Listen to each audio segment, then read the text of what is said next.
57 নম্বর হাদিস শরীফ মান সাল্লা আলাইয়া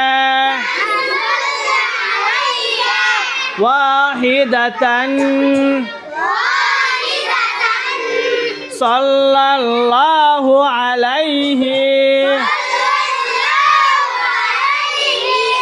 আশারা 57 নম্বর হাদিস শরীফের অর্থ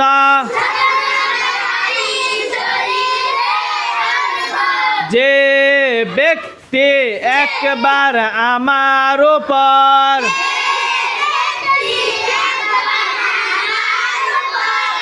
দরুদ শরীফ পাঠ করে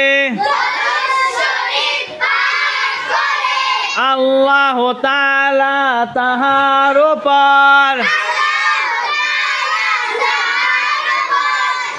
10 বার রহমত পাঠান।